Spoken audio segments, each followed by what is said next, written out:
Apa itu inflasi? Inflasi adalah kenaikan harga barang dan jasa secara umum dan terus-menerus dalam jangka waktu tertentu. Kenaikan harga dari satu atau dua barang saja tidak dapat disebut inflasi kecuali bila kenaikan itu meluas atau mengakibatkan kenaikan harga pada barang lainnya. Kebalikan dari inflasi disebut deflasi. Dampak inflasi dibagi menjadi dua. Yang pertama yaitu demand pull inflation yang merupakan fenomena ketika jumlah permintaan konsumen telah melebihi pasokan stok yang tersedia dari total barang konsumen. Inflasi tarikan pemerintah masuk hingga memaksa peningkatan biaya hidup secara keseluruhan.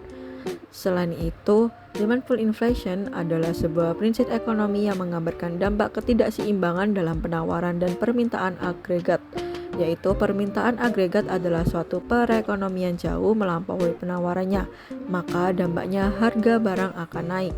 Faktor penyebab terjadinya demand pull inflation yang pertama adalah ekonomi yang tumbuh. Pertumbuhan ekonomi global yang lebih cepat akan menyebabkan demand pull inflation. Yang kedua adalah nilai aset atau depresiasi nilai mata uang domestik. Yang ketiga adalah belanja pemerintah. Saat pemerintah meningkatkan belanjanya, maka jumlah permintaan barang dan jasa pun akan meningkat. Yang keempat adalah ekspektasi inflasi.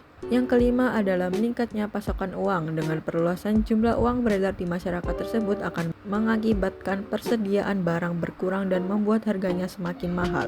Lalu selanjutnya yang kedua adalah cost plus inflation. Cost plus inflation merupakan inflasi yang terjadi karena adanya dorongan biaya atau juga dapat disebut dengan kenaikan biaya produksi.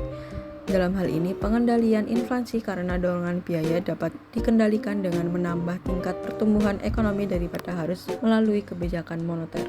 Penyebab terjadinya cost plus inflation yang pertama adalah upah. Hal ini mencakup biaya yang dikeluarkan untuk membayar tenaga kerja.